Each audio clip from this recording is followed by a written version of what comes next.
இவங்க 47, திமுக 72.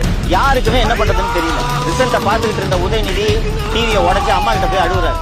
எப்படி விஜய இந்த முதலமைச்சர் நாற்காலியில் அமர்ந்து நான் பார்ப்பேன், என்னால் தாங்க முடியாது என்று அன்னியார் திருமதி துர்கா ஸ்டாலின் அவர்களிடம் அழுததும், துர்கா ஸ்டாலின் சேகர் பாபுவை கூப்பிட்டு, தம்பி அழுவுது, நீங்க எல்லாம் எதுக்கு இருக்கிறீங்க, ஏதாவது பண்ணுங்க என்று சொன்னதும், சேகர் பாபு இதர திமுக எம்எல்ஏக்களிடம் பேசி வேலு, அனிதா ராதாகிருஷ்ணன் போன்றோர் எடப்பாடி பழனிசாமியை தொடர்பு கொள்கிறார்கள். தமிழக மக்கள் தெரிந்து கொள்ள வேண்டும். எனக்கே இதை கேள்விப்பட்ட போது மிக மிக அதிர்ச்சியாக இருந்தது. நான் இதை உறுதி செய்த பிறகே உங்கள் முன்னால் பதிவு செய்கிறேன். எடப்பாடி பழனிசாமி பாஷ்யம் கட்டுமான நிறுவனத்தின் உரிமையாளர் திரு அபினேஷின் வீட்டில் சபரீசனையும் உதயநிதியையும் சந்திக்கிறார். அப்போது சபரீசனுடைய போனில் மு.க. ஸ்டாலின் பேசுகிறார். என்னை யாரும் அடிக்க முடியாது, ஞாபகம் வச்சுக்க. நான் திருப்பி அடிச்சா உங்களால தாங்க முடியாது. எங்களுக்கு அமைச்சரவையில் இடம் வேணாம், உங்களுக்கு எந்த தொல்லையும் கொடுக்க மாட்டோம். ஒரே ரெக்வெஸ்ட், எங்க மேல கேச போடாதீங்க, நாங்க உங்களுக்கு ஆதரவு தரோம், எப்படியாவது இதை முடித்துக் கொடுங்கள் என்று சொன்னதும் திரு பழனிசாமி அவர்களுக்கு கிட்டத்தட்ட முதல்வரான நினைப்பு வந்து விடுகிறது.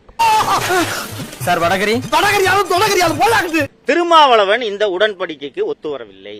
இந்த சூழலில்தான் மார்க்சிஸ்ட் கம்யூனிஸ்ட் கட்சி திமுக ஆதரவில் அதிமுக ஆட்சி அமைத்தால் நாங்கள் அதை எதிர்ப்போம், ஒப்புக்கொள்ள மாட்டோம் என்று சொல்கின்றனர். இதற்குள் அதிமுக ஆட்சி அமைப்பதற்கு திமுக ஆதரவு எம்எல்ஏக்களின் ஆதரவு கடிதத்தை கொடுக்கிறார்கள். இதுக்கு நடுவில் டிவிக்கே அமமுக எம்எல்ஏ தூக்கிடுறாங்க, கார்ல வச்சு கையெழுத்து வாங்கினாங்கன்னு ஒரு வீடியோக்கள் வந்திருந்ததை நீங்கள் பார்த்திருப்பீர்கள். டிடிவி தினகரன் இம்மிடியேட்டா நைட்டு போய் கவர்னர் பாக்குறாரு. பார்த்துட்டு ஆள் தூக்கும் வேலையில் தாவேக ஈடுபடுகிறது, நீங்கள் தலையிட வேண்டும் என்று சொன்னதும், இது நம்ம லிஸ்ட்லயே இல்லையே, மார்க்சிஸ்ட் கம்யூனிஸ்ட் கட்சி நாங்கள் திமுக ஆதரவில் அதிமுக ஆட்சி அமைப்பதற்கு உடன்பட மாட்டோம் என்று உறுதியாக தெரிவித்து விடுகின்றனர். இதை அடுத்த கட்டத்துக்கு நவுத்த முடியல, திமுக ஆதரவில் அதிமுக ஆட்சியை நவுத்த முடியல என்ற ஒரு நெருக்கடியான சூழல் வரும்போது அதிமுகவின் மூத்த தலைவர்கள் ஒரு முடிவெடுக்கிறார்கள். தோழர் தொல் திருமாவளவனை முதல்வராக்கலாம். என்ன ஒரு புத்திசாலித்தனம் என்று சொன்னால் தமிழகத்தின் முதல் தலித் முதலமைச்சர் என்பதற்கு யாரிடமிருந்தும் எதிர்ப்பு வராது. அப்போது சுயநலத்துக்காக கூட்டணி அமைத்து ஆட்சி அமைத்தார்கள் என்ற அவப்பெயரிலிருந்தும் தப்பிக்கலாம். ஓ, நீ அப்படி வரியா என்று சொல்லும் போது அதிமுகவிலிருந்தே எதிர்ப்பு குரல் கிளம்புகிறது.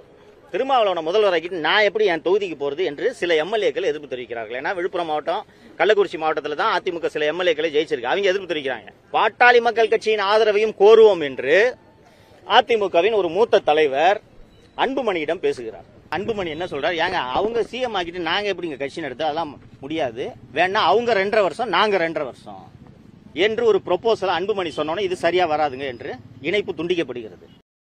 அவனை சொல்லி நிறுத்துங்களா. 10 நிமிடங்களில் மீண்டும் இணைப்பில் வந்த திரு அன்புமணி அவர்கள், அவங்க 2 வருஷம் அதெல்லாம் வேண்டாம், சௌமியா அன்புமணி அவர்களுக்கு துணை முதல்வர் கொடுத்தால் நாங்கள் இந்த ஏற்பாட்டுக்கு சம்மதம் தெரிவிக்கிறோம்,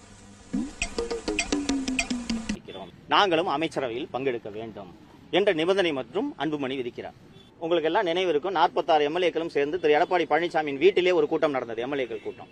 திருமாவை முதல்வராக்கலாம் என்று சொல்லும் போது எடப்பாடி பழனிசாமி, திருமாவளவனை முதல்வராக்கிறதுக்காக நான் கட்சி நடத்துறேன், ஒன்னு நான் முதல்வராகணும், இல்லைன்னா யாருமே முதல்வராக கூடாது.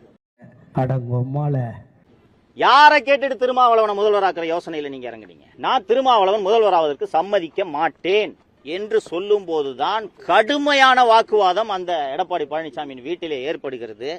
என்னதான் வேணும் உனக்குன்னு கேட்டுட்டாங்க எடப்பாடி பார்த்து.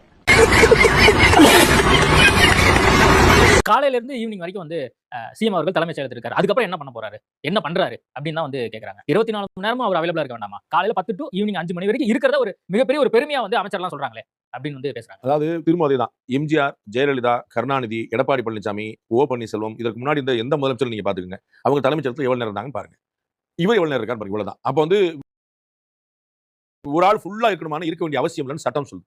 ஏன் அப்படின்னா முதலமைச்சருக்கு, தலைமை நீதிபதிக்கு, நீதியரசர்களுக்கு, கலெக்டருக்கு, எஸ்பிக்கு எல்லாமே வீட்டையே முகாம் அலுவலகம் தான் சொல்லுவாங்க.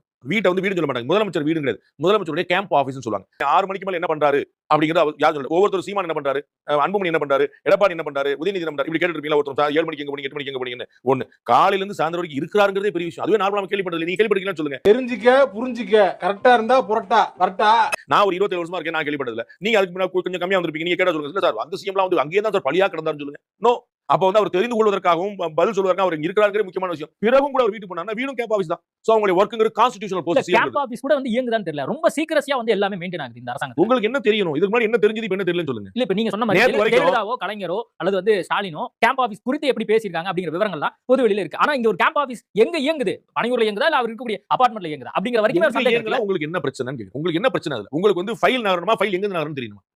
டக்கு நான் சொல்றேன். அப்ப நீங்க அவருடைய பர்சனல் வாழ்க்கையில தலையிட்டு நீங்க ஏதாவது வந்து ஒரு இழிவுபடுத்த முடியுமா நீங்க பாக்குறீங்க? உங்களுக்கு நல்ல நோக்கம் இருக்கிற மாதிரி தெரியலையே. அவர் செயல்படுறாரா இல்லையான்னு கேளுங்க. நான் தான் சொன்னேன், கடந்த ஆட்சியில 450 ஃபைல் வச்சுனேன். 450 ஃபைலை ஒரே அமைச்சர் கொடுத்து ஒப்புதல் வழங்கினாலும் பெருமை பேசுவீங்க. இப்ப 450 ஃபைல் எப்படி 6 சேனல்ல முடிச்சீங்கன்னு கேக்குறீங்க. உங்களுடைய நோக்கம் அப்படியே ரிவர்ஸ் இருக்கா இல்லையா? தமிழ்நாடு அரசு செயல்படுதா இல்லையான்னு கேளுங்க. இவ்வளவுதான். நீ குடிப்பியாடா? நீ கேட்ட ஒவ்வொரு கேள்வி என்ன செருப்பால் அடிச்ச மாதிரி இருக்கு.